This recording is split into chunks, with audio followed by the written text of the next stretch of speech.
Selamat pagi Garmon Ghosting, selamat pagi untuk semua kalian yang merasa dirinya telah berpasangan padahal hubungannya tidak memiliki kepastian. Hal ini sama seperti yang dilakukan oleh Himpunan Mahasiswa Administrasi Bisnis atau Himabis. Mereka merasa bahwa ADART-nya sah dan semua yang dilakukan benar, padahal tidak ada landasan atau dasar yang mereka lakukan. Bahkan mereka dapat dikatakan menyalahi aturan dasar, yaitu surat keputusan rektor. Pertama, perihal ADART yang katanya dimiliki oleh Himabis dan selalu menjadi syarat serta ketentuan agar kemudian di dalam ruang lingkup Himabis itu selalu diterapkan.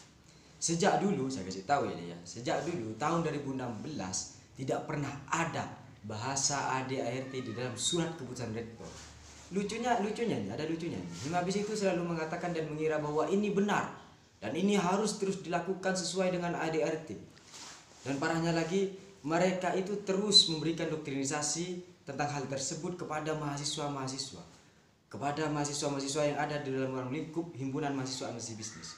Bahkan selalu dilindungi dan dibenarkan oleh ketua prodi ataupun dekan.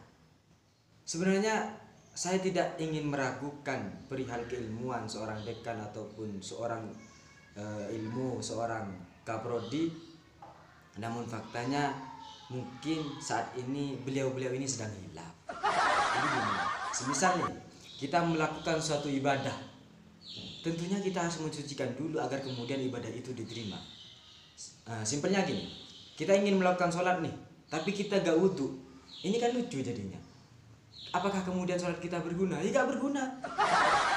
Gak ada kemudian sholat kita gak bisa dianggap sah dan kemudian kita tidak dapat menerima pahala. Itu faktanya.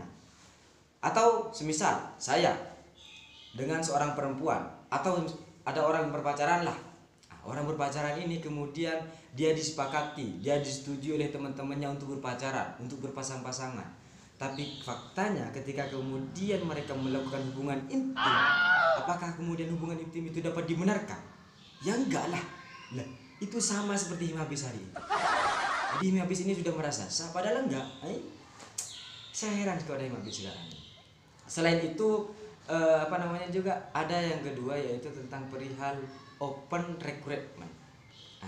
Open recruitment ini dilakukan dari pengurus sekarang untuk periode setelahnya.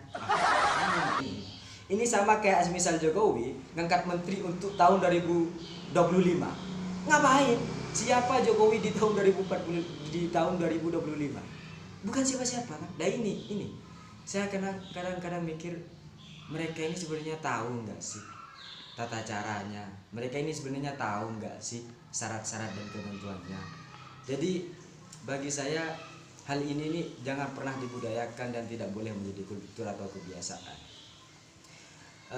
Permasalahan-permasalahan ini akhirnya ingin diluruskan oleh Dewan Perwakilan Mahasiswa DPMVIA. Ingin diluruskan. Tapi ketika kemudian ini ingin diluruskan, DPMVIA malah dikatakan bahwa DPMVIA telah menyalahgunakan wewenang. Oh no. Pertanyaannya saya sekarang, yang menyalahgunakan wewenang itu DPMVIA atau Ketua Himaproddi? Yang menyalahkan wewenang itu menyalahgunakan wewenang itu DPMVIA atau Ketua Program Studi? Yang menyalahgunakan wewenang itu DPMVIA atau dekan?